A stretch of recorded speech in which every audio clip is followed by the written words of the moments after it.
The great hall of the Nox Empire's council chamber sparkled like diamonds under the light of 3 moons. Tall windows stretched from floor to ceiling, showing the darkness of space and their blue-green home planet below. 12 council members sat in high chairs made of the same crystal as the walls. They looked down at the 4 warriors standing before them. Commander Du-hyun stood tall and proud. His black armor gleamed, and his medals showed his many victories. He had conquered 8 worlds for the Empire, more than any other hunter. Next to him stood his team. Jae-yun with her tactical computers, Hye-jun carrying his favorite energy rifle, and Yuna with her case of biological weapons. The head counselor's voice echoed through the chamber. Commander Du-hyun, your next target is the planet Earth. Our scouts report it is rich in resources, but has weak defenses. The humans there still fight with simple weapons. They will be easy to defeat. Do-hyun bowed his head. We will bring glory to the Empire. Earth will fall like all the others. What the council didn't know was that their secret scouts hadn't been secret at all. 6 months earlier, on Earth, in an underground base deep beneath the mountains of South Korea, Captain Kita watched the alien ships through powerful telescopes. He sat in a dimly lit room filled with screens and computers. Maps covered the walls, showing where the alien scouts had been watching. They're getting bolder, said Sang-me, walking into the room. She put a cup of hot coffee on Kita's desk. Her combat uniform was dusty from training. 3 sightings this week. Kita nodded, taking the sip of coffee. They think we can't see them. That we're primitive. He smiled, but it wasn't a happy smile. Let them think that. Around the world, other special forces teams were also watching and preparing. They shared information through secure channels that the aliens couldn't detect. While the Nox Empire thought they were studying Earth, Earth was studying them. Back in space, Du-hyun's team prepared their ship for the journey to Earth. They packed their most advanced weapons and tools. Their ship was the best in the fleet, with technology that could hide it from primitive radar and sensors. The humans won't even know we're there until it's too late, Hye-jun said, checking his weapons. He had brought enough firepower to destroy a small city. They still use projectile weapons, bullets and explosives.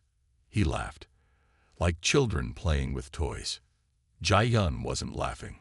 She was studying the data from the scout ships. Something feels wrong, she said quietly. The human cities are too well organized. Their militaries train too much for a peaceful species. They're always preparing for war. You worry too much, Yuna told her, carefully packing containers of engineered viruses and bacteria. They fight among themselves. That's all. They've never faced anything like us. Do-hyun listened to his team but said nothing. He had led them through many victories. Earth would be another one. Simple primitives with simple weapons couldn't stand against the Empire's best hunters. On Earth, Kita's team was finishing their own preparations. In a large training room, soldiers practiced with special equipment designed to fight the aliens. They had studied how the Nox Empire fought on other worlds. They knew what was coming. Their armor is strong against energy weapons, Kita explained to a group of new recruits. But they don't expect physical bullets.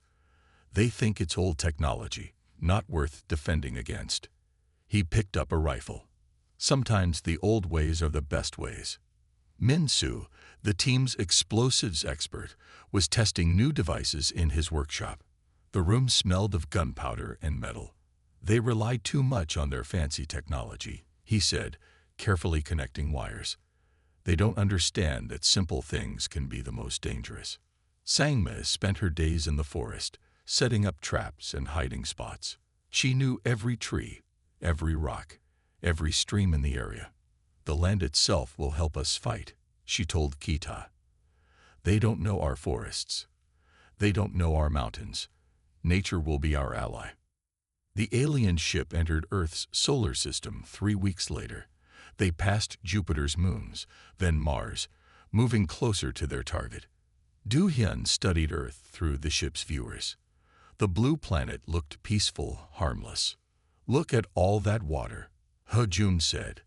The council says it's pure, clean. Worth a fortune back home. The air is breathable without filters, Yun-Ah added. Rich with oxygen.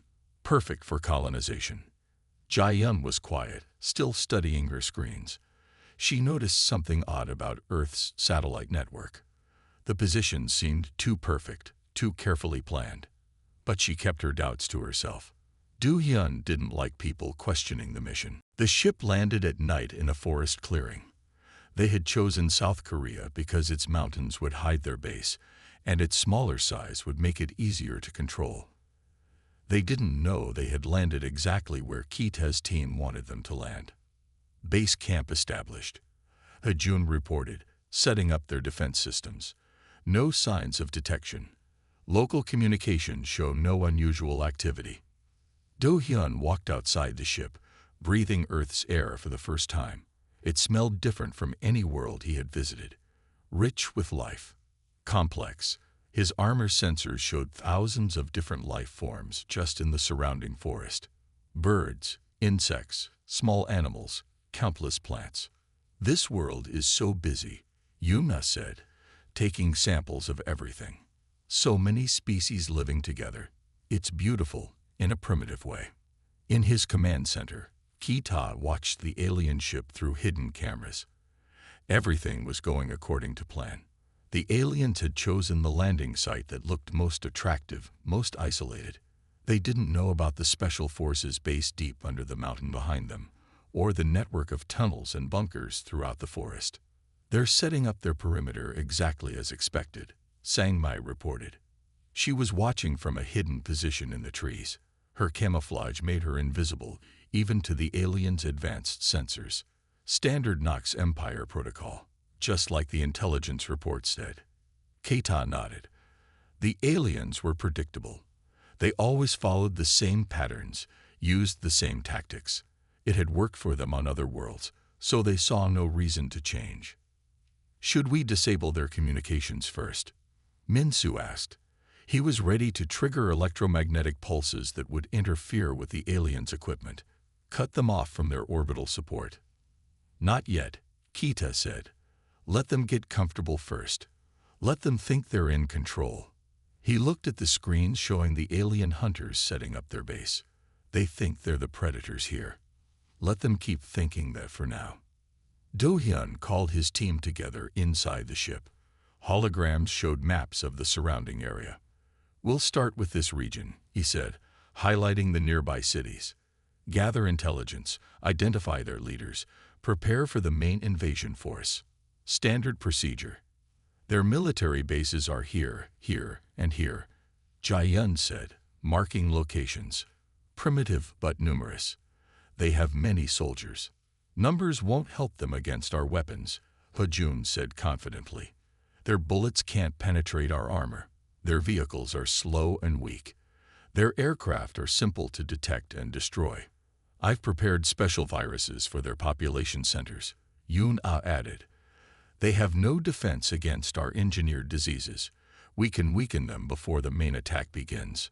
But Jia-Yun was still worried. Commander, she said carefully, don't you think it's strange? Their technology is basic, but their infrastructure is complex. Their weapons are simple, but their tactics are sophisticated. It's like what? Do-hyun asked. Like they're hiding something. Like what we see isn't everything they have. Do-hyun considered her words. Jia-Yun was usually right about such things. That's why he had chosen her for his team. We'll be careful, he said. But remember, we've conquered more advanced worlds than this. Earth is nothing special. That night, as the aliens slept in their ship, Kita's team moved through the forest like ghosts. They placed sensors of their own, mapped the aliens' patrol routes, and studied their equipment. Everything they learned was shared with other special forces teams around the world. They're good, Sang-mai whispered to Kita as they watched Hejun test his energy rifle. Strong, well-trained, confident. Too confident, Kita replied. They think they're hunting us. They don't realize that humanity has been hunting itself for thousands of years. We've had plenty of practice.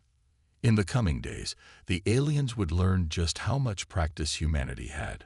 But for now, both sides prepared. Both sides watched. Both sides waited. The hunters thought they were setting a trap for primitive humans. They didn't know they had walked into humanity's trap instead. Earth itself would soon show them why it had made its people so strong, so resourceful, so dangerous. The hunt was about to begin, but not the hunt the Nox Empire had planned. 3 days after landing, things started going wrong for the alien hunters. It began with small problems that grew bigger each day. Hajun was the first to notice something strange. He was checking the perimeter sensors around their ship when he found 2 of them offline. "Commander," he called to Du Hyun. "The sensors are dead again. That's the 3rd time this week." Do Hyun frowned at the readings. Could it be the planet's magnetic field? "That's what I thought at first," Hajun said. "But look at this pattern." He showed Du Hyun a map of the failed sensors. "They're failing in specific places, creating gaps in our security net." Jae-yun looked up from her tactical computer. "Random failures should be random. This looks planned."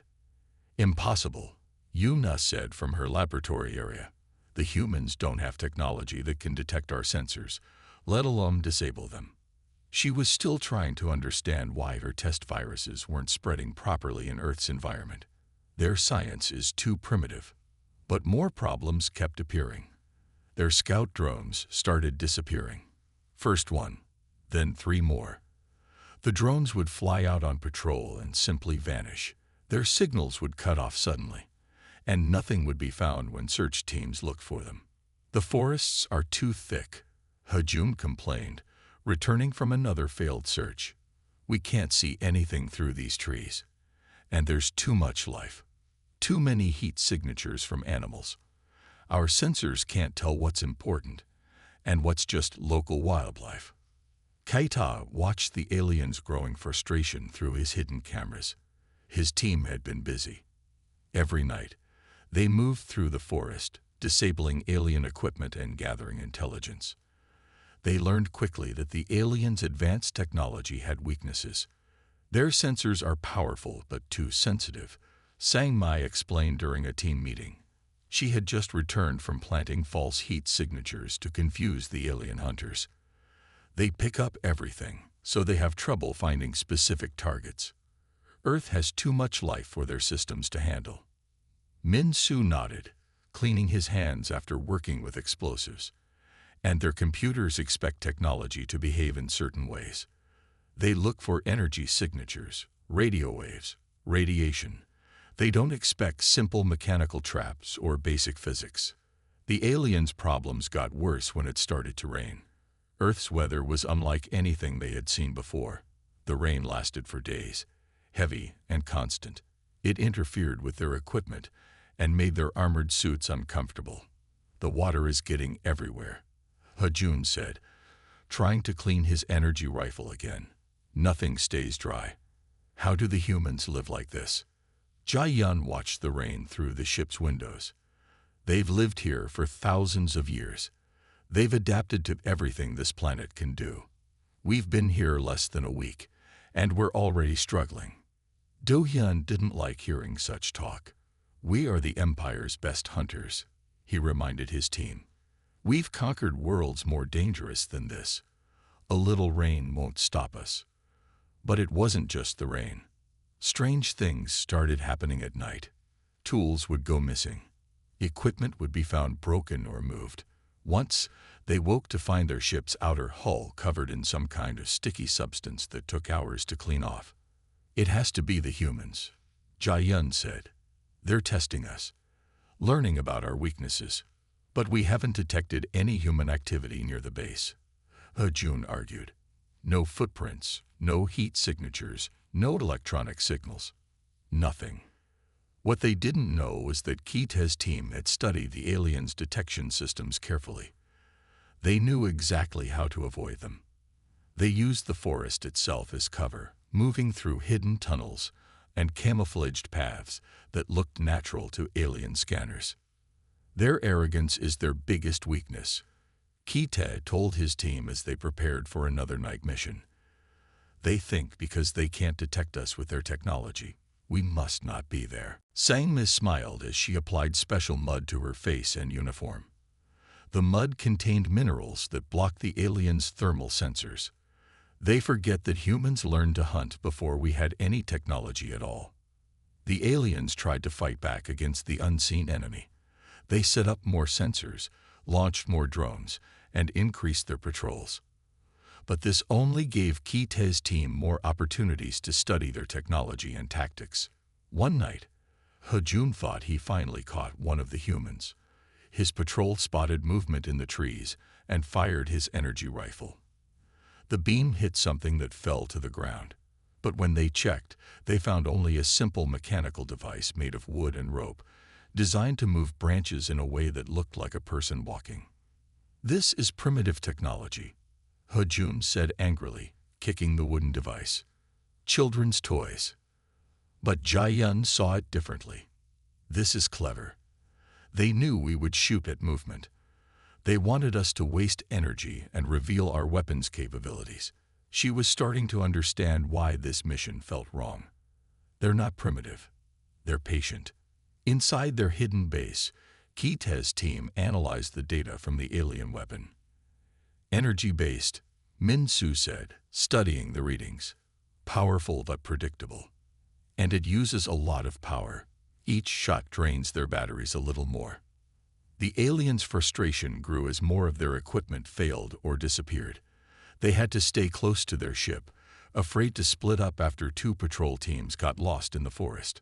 The trees all looked the same to them, and their navigation systems couldn't maintain accurate signals through the thick canopy.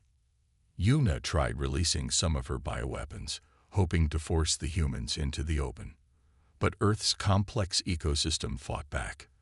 The engineered viruses couldn't survive in the competitive environment of Earth's microbes. Bacteria that had evolved on Earth for millions of years quickly destroy the alien diseases. "This planet's life is too aggressive," Yuna reported, studying samples under her microscope. "Everything here fights everything else all the time. Our weapons aren't designed for this kind of environment." Even the local wildlife seemed to be against them. Birds would make loud alarm calls when alien patrols passed, warning all the forest animals of their presence. Insects would find their way into equipment, damaging delicate components. Small animals would steal supplies from their camp at night. "It's like the whole planet is fighting us," Hejun said one evening, picking insects out of his armor joints. "Even the smallest creatures here are warriors." Jae-yun was starting to understand. "They evolved on a world that tries to kill them every day," she said quietly. "Everything here had to become dangerous just to survive." Do-hyun refused to accept defeat. He ordered his team to prepare for their first major operation. They would attack a nearby human military base, proving their superiority and establishing their dominance in the region. "We are the Empire's finest hunters," he told his team. "We will show these humans why they should fear us." But as they prepared for their attack, Kite's team was already 10 steps ahead. They had let the aliens find information about a military base that was actually a carefully prepared trap. Everything was ready for the next phase of humanity's plan. "They still think they're the hunters," Sang-mi said, watching the alien ship through her binoculars. "They don't realize that humans have been the most dangerous predators on Earth for thousands of years." Keita nodded, sending encoded messages to other Special Forces teams around the world. Everything was going according to plan. The aliens would soon learn why Earth had never been successfully invaded. "They think technology makes them superior," he said, watching Do-hyun's team load their weapons. "But they forget that humanity's greatest weapon has always been our minds. We don't just adapt to challenges. We learn from them. Every problem makes us stronger." The storm clouds gathered again over the forest. Thunder rolled in the distance. Nature itself seemed to be preparing for the battle to come. The alien hunters thought they were about to strike fear into the hearts of primitive humans. Instead, they were about to learn why Earth's defenders were the galaxy's most dangerous prey. The night of the alien hunters' first attack was dark and moonless. Rain fell softly on the forest, creating a curtain of water that made their advanced sensors nearly useless. Do-hyun led his team toward what they thought was a human military base. They moved quietly through the wet trees, their armor keeping them dry but making soft squeaking sounds with every step. "The base is 2 kilometers ahead," Jae-yun whispered, checking her tactical computer. "No signs of detection. Their radar systems haven't spotted us." Hajun carried his favorite energy rifle, now wrapped in waterproof covering. "This will be easy," he said confidently. "We'll show them real power, not their primitive weapons." But Yuna wasn't so sure. "Something feels wrong," she said, looking at the forest around them. "It's too quiet. Where are all the animals?" She was right. The usual sounds of the forest, birds, insects, small creatures, had all gone silent. The only sound was the rain hitting leaves. What the aliens didn't know was that Kite's team had cleared the area of wildlife hours ago. Animals fleeing an area was a warning sign that humans had learned to notice over thousands of years of hunting. Keita watched the aliens approach through his night vision goggles. His team was spread through the forest, hidden in places the aliens would never think to look. Some were high in the trees, covered in special camouflage that blocked heat signatures. Others were in shallow holes covered with leaves and dirt, completely invisible to alien sensors. "All teams in position," Sangmi's voice whispered through his radio. The radio was old technology, using simple signals that the aliens' advanced systems ignored as background noise. "Remember," Kita told his team, "we're not trying to destroy them yet. This is about teaching them fear, making them understand what they're really facing." The alien hunters reached a small clearing. Ahead of them, they could see lights from what looked like a military compound. But the lights were exactly what Kite's team wanted them to see. "Guards at the gate," Hojun reported, looking through his weapon scope. "2 humans with primitive projectile weapons. This will be too easy." Do-hyun raised his hand to signal the attack. But before he could give the order, everything went wrong. The ground under Hojun's feet suddenly disappeared. He fell into a pit that hadn't been there a second ago. The hole wasn't deep, only 2 meters, but its walls were coated with a slick substance that made climbing impossible in the rain. "Ambush," Jae-yun shouted, but her warning came too late. Small explosions erupted around them, but they weren't meant to kill. They threw mud and water into the air, covering the aliens' helmet visors and sensor arrays. More pits opened in the ground as hidden supports collapsed, created by Min-soo's knowledge of old mining techniques. "These are peasant tricks," Do-hyun shouted angrily, trying to wipe his visor clean. "Primitive traps." "Primitive but effective," Jae-yun said, watching their sensor readings disappear one by one as mud got into the sensitive equipment. Then the real attack began. Bullets started hitting them from all directions. The projectiles couldn't penetrate their armor, but the impact still hurt and forced them to take cover. The humans had studied the alien armor and knew exactly where to hit to cause the most discomfort without wasting ammunition. "Return fire," Do-hyun ordered. His team shot their energy weapons into the forest, but they hit nothing.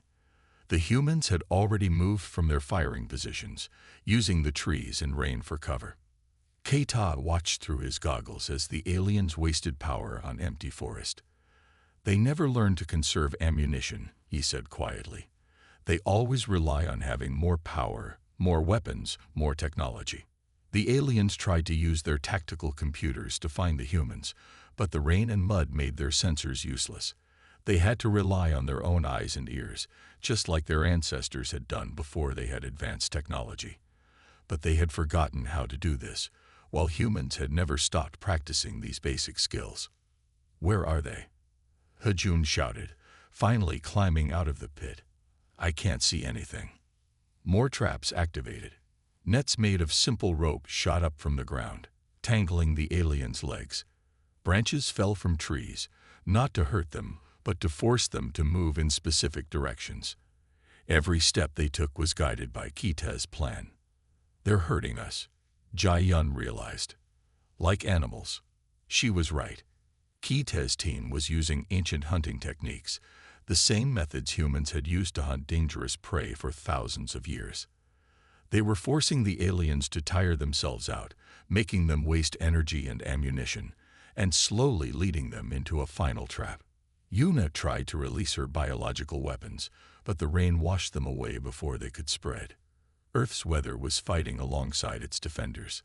The aliens' advanced weapons were failing one by one, their power supplies draining in the constant rain. Fall back to the ship, Du-hyun ordered. His proud hunter team had become confused prey, running from an enemy they couldn't see or fight. But the way back wasn't safe anymore.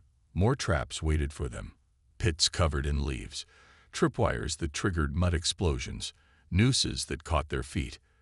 The humans had turned the entire forest into a weapon. How? Hajum gasped, after falling into his third pit. How do they know where we'll go? How do they think so many steps ahead? Because this is their world, Jai Yun said, helping him up. They've spent thousands of years learning every way to hunt and fight. We thought technology made us better, but they've been practicing these skills since before they had writing. The aliens finally made it back to their ship, but they were different now. Their confident pride was gone. For the first time, they felt what their own prey had felt on other worlds. Fear. Inside their ship, they tried to understand what had happened. Their armor was covered in mud and dents from bullets. Their weapons were low on power. Their sensors needed repairs. But worst of all, their confidence was broken. They never showed themselves, Hajum said, cleaning mud from his rifle. Not once. We never even saw what we were fighting. Because they didn't need to, Jai Yun replied. They weren't trying to kill us. They were teaching us a lesson, showing us that we're not the hunters here. In his hidden command center, Kita watched the alien ship through his cameras.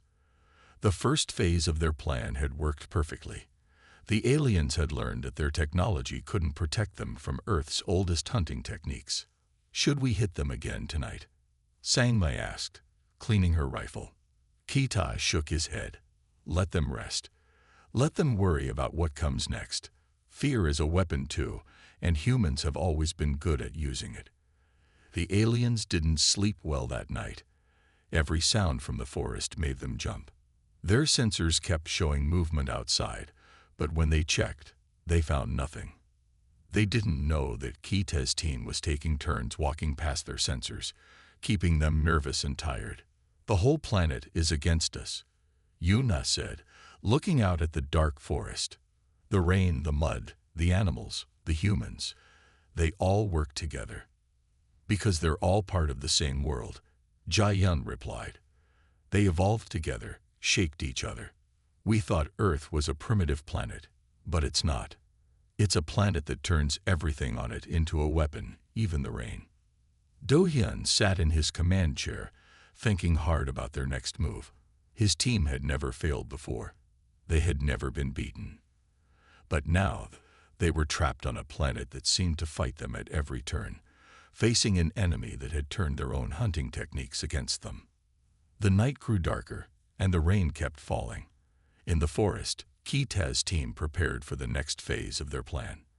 The alien hunters would soon learn that this was just the beginning. Earth had many more lessons to teach them about what it meant to be truly dangerous. 7 days had passed since the failed attack on the fake military base. The alien hunters stayed close to their ship, afraid to venture far into the forest that had become their prison. Their proud confidence was gone, replaced by jumping at shadows and fearing every sound from the darkness. Our power reserves are at 40%, Hojun reported, checking their systems. The constant rain and mud are damaging our equipment faster than we can repair it. He looked at his energy rifle, now covered in scratches and dents. Even the self-cleaning systems are failing. Jai Yun studied their tactical displays, but most of their sensors were damaged or unreliable. We haven't been able to contact the orbital relay station for 2 days. Something is blocking our signals. What they didn't know was that Kite's team had been busy. While the aliens hid in their ship, the humans had surrounded them with simple radio jammers hidden in the trees. The jammers used old technology that the aliens' advanced systems couldn't detect. "Should we try to reach another landing site?" Yun-Ah asked. All her biological weapons had failed, destroyed by Earth's aggressive ecosystem. Maybe somewhere drier, with less forest. Do-hyun shook his head. "No, we are the Empire's best hunters. We will not run from primitive humans with primitive weapons." But his voice lacked its usual confidence. That night, the storm that had been building for days finally arrived. Lightning flashed across the sky, and thunder shook the ground. The wind howled through the trees, and rain fell so hard it was like a wall of water. "Perfect hunting weather," Sang Mai said, checking her rifle one last time. Her team was ready for the final phase of their plan. They wore simple rain gear that kept them dry without any fancy technology. Kita nodded, looking at the alien ship through the rain. "They think the storm will protect them. They don't know that humans have been hunting in weather like this since before we built our first cities." The attack began with a lightning strike. But this wasn't natural lightning. Min-Soo had set up special rods in the trees that attracted the electricity and directed it toward the alien ship. The lightning hit their power systems, overloading their remaining shields. "We're losing power," Ha-Jun shouted as the ship's lights flickered. "Backup systems are failing." More lightning strikes followed. Each one was guided by Min-Soo's rods, hitting exactly where the humans wanted. The aliens' technology, so advanced and powerful, was being defeated by one of nature's simplest forces. "Get out of the ship," Do-hyun ordered. "It's not safe in here." The alien hunters ran outside into the storm. But this was exactly what Kita's team had been waiting for.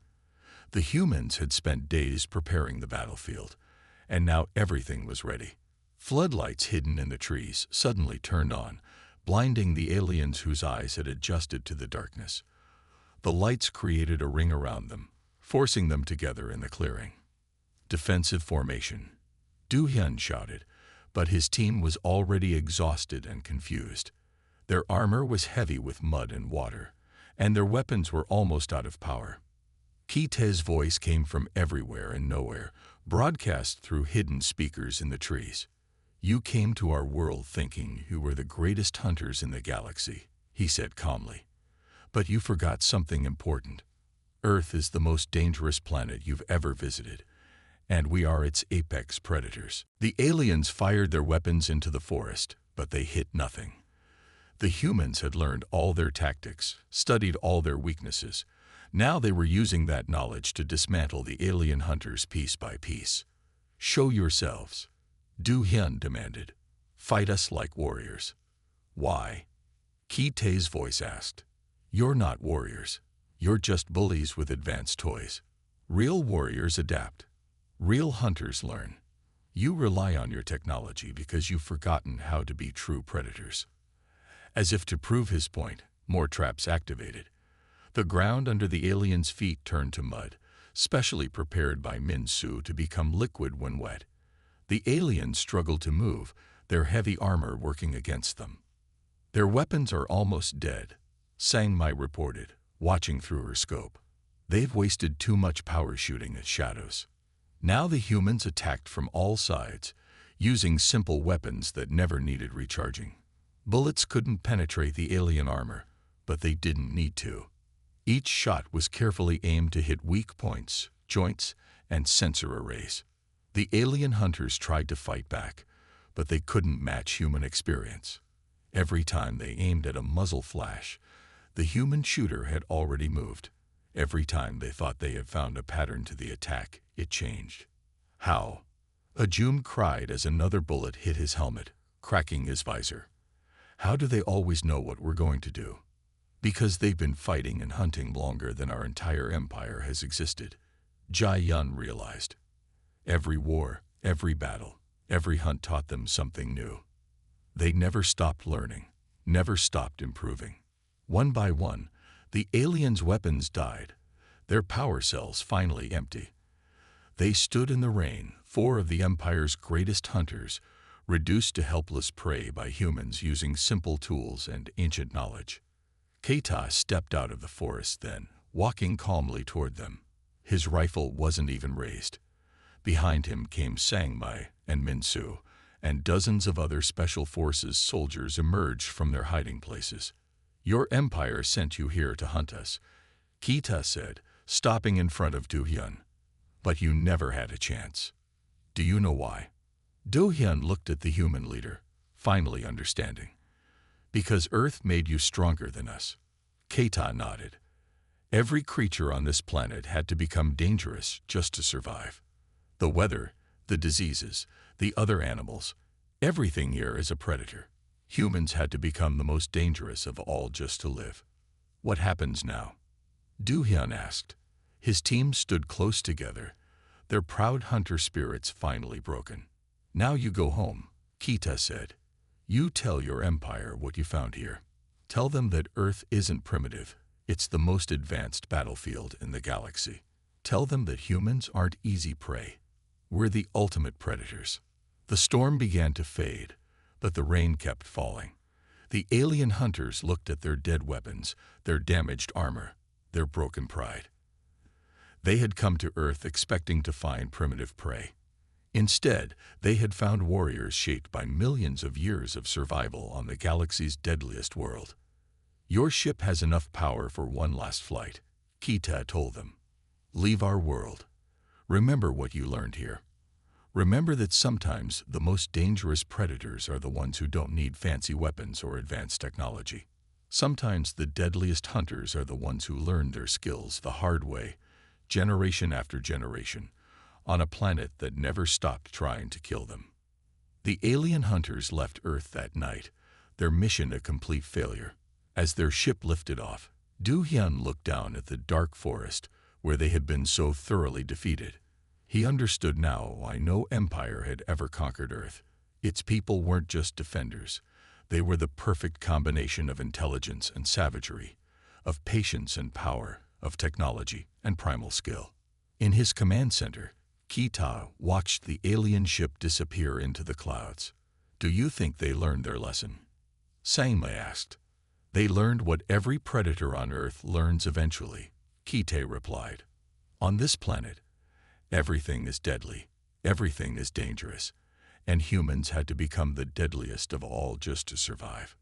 The rain finally stopped, and the forest grew quiet again. Earth had defended itself once more, using its oldest weapons, the skill and experience of its most dangerous children. The alien hunters had come looking for easy prey, but they had found instead that they were the prey all along.